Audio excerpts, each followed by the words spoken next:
जय जय श्री सीताराम। जय हनुमान जी महाराज। प्रिय भक्तों, आप सभी का हमारे YouTube चैनल पर हार्दिक स्वागत है। प्रिय भक्तों, जब जीवन में सभी कार्यों में असफलता का सामना करना पड़े, जीवन में विभिन्न प्रकार की बाधा व संकट पड़ने लगे तो घबराना मत। आज हम सभी भक्तों को प्रभु श्री हनुमान जी महाराज का एक ऐसा सिद्ध मंत्र बताने जा रहे हैं जिससे सिर्फ सच्चे मन से 108 बार, 51 बार या 21 बार पूरा सुनने मात्र से ही स्वयं श्री हनुमान जी महाराज की अद्भुत कृपा प्राप्त होती है। इससे कई दिनों से रुका हुआ कार्य भी आसानी से पूर्ण होने लगता है और जीवन में सभी प्रकार की संकट बाधाएं हमेशा के लिए खत्म हो जाती हैं। तो आइए इस सिद्ध मंत्र को बिना देर किए सुनते हैं। लेकिन उससे पूर्व अगर आप हमारे इस YouTube चैनल पर नए हैं तो हमारे इस YouTube चैनल को सब्सक्राइब कर लीजिए और कमेंट में जय श्री राम, जय हनुमान जी महाराज लिखकर अपनी हाजिरी लगा दें। तो चलिए बिना देर के इस मंत्र को सुनते हैं। ओम रामदूताय विद्महे कपिराजाय धीमहि तन्नो मारुति प्रचोदयात्। ओम रामदूताय विद्महे कपिराजाय धीमहि तन्नो मारुति प्रचोदयात्।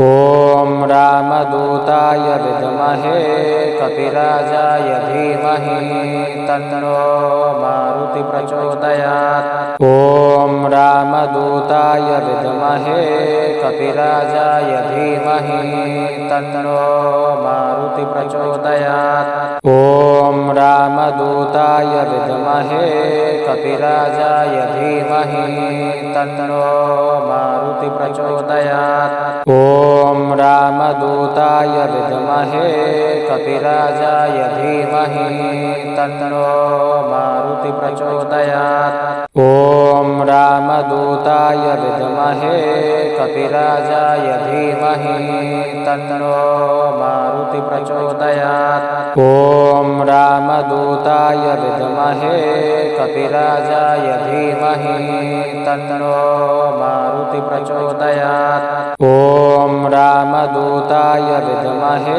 कपिराजाय धीमहि तन्नो मारुति प्रचोदयात्। ओम रामदूताय विद्महे कपिराजाय धीमहि तन्नो मारुति प्रचोदयात्। ओम रामदूताय विद्महे कपिराजाय धीमहि तन्नो मारुति प्रचोदयात्। ओम रामदूताय विद्महे कपिराजाय धीमहि तन्नो मारुति प्रचोदयात्। ओम रामदूताय विद्महे कपिराजाय धीमहि तन्नो मारुति प्रचोदयात्। ओम रामदूताय विद्महे कपिराजाय धीमहि तन्नो मारुति प्रचोदयात्।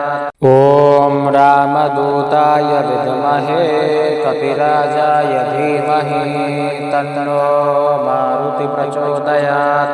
ओम रामदूताय विद्महे कपिराजाय धीमहि तन्नो मारुति प्रचोदयात्। ओम रामदूताय विद्महे कपिराजाय धीमहि तन्नो मारुति प्रचोदयात्। ओम रामदूताय विद्महे कपिराजाय धीमहि तन्नो मारुति प्रचोदयात्। ओम रामदूताय विद्महे कपिराजाय धीमहि तन्नो मारुति प्रचोदयात्। ओम रामदूताय विद्महे कपिराजाय धीमहि तन्नो मारुति प्रचोदयात्। ओम रामदूताय विद्महे कपिराजाय धीमहि तन्नो मारुति प्रचोदयात्। ओम रामदूताय विद्महे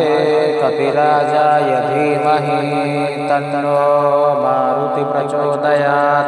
ओम रामदूताय विद्महे कपिराजाय धीमहि तन्नो मारुति प्रचोदयात्। ओम रामदूताय विद्महे कपिराजाय धीमहि तन्नो मारुति प्रचोदयात्।